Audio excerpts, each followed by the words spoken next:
warahmatullahi wabarakatuh. Pemirsa Badar TV yang dirahmati Allah. Bismillah, alhamdulillah, wassalatu wassalamu ala rasulillah wa ala alihi wasahbihi wa ala la quwwata illa billah ma ba'du. Pemirsa yang berbahagia, kembali lagi dengan MCA Menggapai Cinta Allah Badar TV yang saat ini ada di Sulan Muda di Puri Mutiara Indah RW 8 Karangteraharja, Kecamatan Cikarang Utara, Kabupaten Bekasi. Dan insya Allah pada kali ini yang akan memberikan tausiah yaitu akan disampaikan oleh Bapak Dr. Andes Haji Samsudin, dan akan mengambil tema yaitu taqarruban ilallah, cara mendekatkan diri kepada Allah. Untuk itu mari kita simak saja tausiah dari Dr. Andes Bapak Samsudin. Tafadhol Kiai.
Bismillahirrahmanirrahim.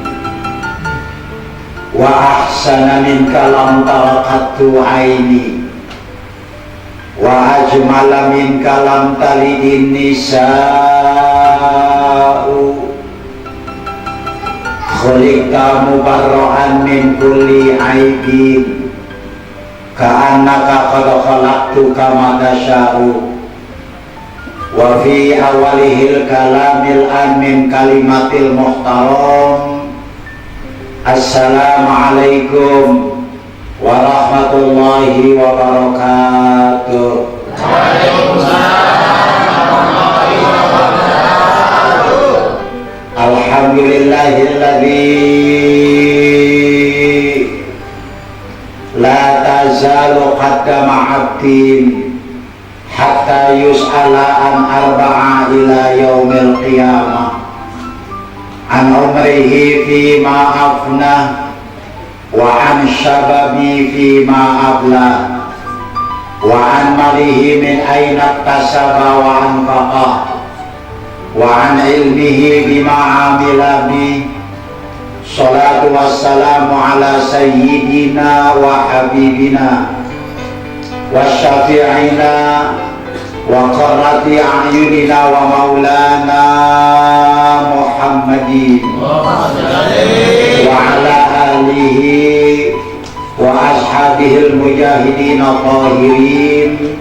Amma ba'da, faqad qala Allah ta'ala fi kitabihis sama wa huwa asdaqul qailin. A'udzu billahi minasy syaithanir rajim. Bismillahirrahmanirrahim. Wa ta'adzana rabbukum la in syakartum la azidannakum wala in kafartum inna azabi lasyadid. Shadaqallahul maulanal azim wa ballagha rasuluhun nabiyul habibul karim wa nahnu ala dzalika minasyahidina wasyakirin walhamdulillahi rabbil alamin.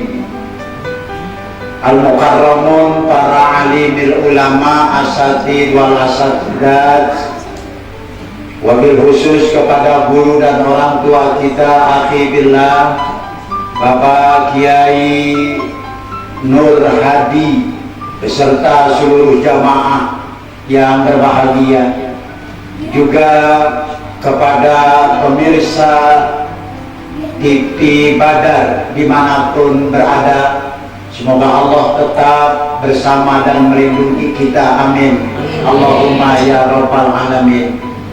Salawat bertangkai salam, mari sama-sama kita curah limpahkan kepada junjungan alam yang hidupnya selalu berdampingan dengan malaikat, yang hidupnya selalu berdampingan dengan rahmat Allah, yang hidupnya pun selalu dekat dengan Zat Qadirul Jalali, Allah Subhanahu wa ta'ala. Oleh karena itulah tercetus dalam satu firman Allah Subhanahu wa ta'ala bahwa beliau Rasul mendapatkan pangkat laqad kana lakum fi rasulillahi uswatun hasanah. Maka nyatalah pada diri junjungan alam Nabi besar kita Muhammad Rasulullah Sallallahu Alaihi Wasallam menjadi suri tauladan yang nyata buat seluruh jagat umat manusia di alam maya pada ini. Pemirsa TV Badar yang berbahagia, sedikit Al-Fakir akan memberikan satu ulasan agama tentang keberhasilan manusia dalam mendekati Allah Subhanahu wa ta'ala. Terus terang saja, kalau kita mendekati Pak Camat tentu harus lewat sekmatnya. Kalau kita akan mendekati Bupati tentu harus lewat ajudannya. Tapi mendekati Allah Subhanahu wa ta'ala memiliki banyak syarat yang harus kita miliki, yang harus kita punya, yang harus betul-betul menjadi modal dalam kehidupan kita. Sebab tidak sedikit ada manusia yang berhasil mendekati Allah Subhanahu wa ta'ala. Ada manusia yang gagal dalam mendekati Allah Subhanahu wa ta'ala. Pemirsa TV Badar yang berbahagia, bahwa orang-orang yang gagal dalam mendekati Allah Subhanahu wa ta'ala, mereka lah orang-orang yang enggan mengikuti taraktu bikum amraini lan tadillu ma in tamassaktum bihima abada, kitab Allah wa sunnata rasuli. Mereka lah orang-orang yang tidak berjiwa dan kehidupannya tidak mencerminkan Al-Quran. Mereka lah orang-orang yang tidak berjiwa dan kehidupannya tidak sesuai dengan As-Sunnah, tidak sesuai dengan Al-Hadis. Oleh karenanya siapa saja orangnya, bagaimana saja bentuk kulitnya, siapapun dan apapun bahasa yang diucapkannya, jika dia sudah tidak sejalan dengan Al-Quran dan Al-Hadis, maka siap-siaplah dia akan mengalami kegagalan dunia, kegagalan akhirat, karena gagalnya mendekati Allah Subhanahu wa ta'ala. Pemirsa TV Badar yang berbahagia, Bapak Ibu serta saudara jamaah Musholah Nurul Huda yang dirahmati oleh Allah Subhanahu wa ta'ala. Siapa mereka orang-orang yang berhasil dalam mendekati Allah Subhanahu wa ta'ala? tentu saja mereka yang memiliki 3 syarat, saudara-saudara. Tentu saja mereka yang memiliki 3 syarat. Syarat apa saja yang mereka harus punya sehingga mereka berhasil mendekati Allah Subhanahu wa ta'ala? Tentu saja ada satu ayat di dalam Al-Quran yang berbunyi, alladzina idza qalu rabbunallah summa istaqamu tatanazzalu alaihimul malaika alla takhafu wa la tahzanu wa abshiru bil jannah. Bapak, Ibu, serta saudara pemirsa TV Badar yang berbahagia, bahwa orang-orang yang berhasil mendekatkan dirinya kepada Allah Subhanahu wa ta'ala karena memiliki modal. Apa modal yang harus dia punya? Yang pertama, qalu rabbunallah. Dia harus siap dulu hatinya mengatakan Tuhan kami adalah Allah. Kebanyakan orang-orang yang mengatakan Tuhan kami adalah Allah, sejak dia mendapatkan, kalau dia mendapatkan musibah, kalau dia mendapatkan kesengsaraan, kalau dia mendapatkan kesulitan dalam kehidupannya, baru dia mengatakan Tuhan kami adalah Allah.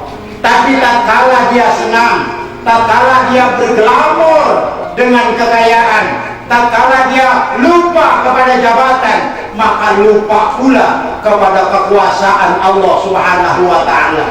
Padahal apa yang kita punya seluruhnya datang dari Allah Subhanahu wa ta'ala.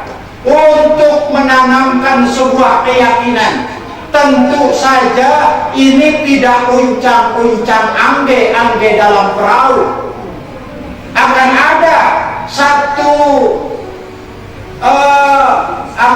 satu ekstra. Lelahnya kita, capainya kita untuk menuju satu arah tadi, qalu rabbunallah. Orang-orang yang mengatakan Tuhan kami adalah Allah bukan orang-orang yang punya hati kotor, bukan orang-orang yang punya pikiran kotor, bukan pula orang-orang yang cuma duduk ngedelohong, uncang-uncang angge dalam perahu. Bahkan Rasulullah Shallallahu Alaihi Wasallam sempat panggil sahabatnya Abu Bakar As-Siddiq, ya Aba Bakrin, ta'a ilayya, wahai Abu Bakar, ta'al, kemarilah engkau, ketahuilah, oh bodoni, hatta ta'tiyakal yakin, abdullaha hatta ya'tiyakal yakin. Sembahlah Allah sampai hatimu mendatangkan satu keyakinan, sampai hatimu hadir satu keyakinan. Ini yang paling sulit. Terkadang kita punya niat dalam sholat 5 waktu saja, 4 orang yang sholat, maka 4 orang itulah berbeda kekhusyuan. Rasulullah Shallallahu Alaihi Wasallam pernah diberikan 11 ekor onta oleh Abu Sufyan. Ya Rasulullah, aku tidak punya harta yang lain lagi yang pantas aku berikan kepada engkau, wahai Rasulullah. Hanya 11 ekor onta yang aku punya dan akan aku berikan kepada engkau. Dijawab oleh Rasulullah, syukran, terima kasih wahai Abu Sufyan, terima kasih wahai Abu Sufyan. Kemudian apakah Rasul menerima itu dengan tangannya sendiri, menerima itu dengan keserakahannya? Tidak. Sumbangan sedekah yang diberikan oleh Abu Sufyan pun itu diperlihatkan oleh para sahabat. Wahai sahabat-sahabatku, Abu Bakrin, Umar ibn Khattab, Utsman ibn Affan, Ali bin Abi Thalib, kemana engkau semua? Maukah engkau memiliki 11 ekor onta? Baik ya Rasulullah, kalau engkau sholat 2 rakaat, kata Rasulullah, dengan khusyuk sholat engkau, maka 11 ekor onta inilah yang akan menjadi milik engkau. Satu persatu sahabat melaksanakan sholat sunat mutlak 2 rakaat. Abu Bakar lebih awal dia melaksanakan sholat Allahu Akbar, kayak orang perumahan Puri Indah gitu, Puri Mutiara, Allahu Akbar. Kalau lakinya banyak duit, sholatnya khusyuk. Kalau udah tanggung bulan, ya Allah, itu sholat cepet banget, bacaannya juga ya Allah. Habis Fatihah dia baca Qul Huwallah, di rakaat kedua habis Fatihah dia baca Inna A'tayna, asar Qul Huwallah lagi sama Inna A'tayna. Maghrib baca lagi Qul Huwallah sama Inna A'tayna. Isya dia baca lagi Inna A'tayna. Subuh dia baca lagi Inna dengan kulhu. Ya Allah, pemirsa TV Badar yang berbahagia, Bapak Ibu serta saudara jamaah Musholatul Huda, jangan beranjak dari tempat Bapak Ibu serta saudara. Kita akan berikan waktu, ada yang mau lewat.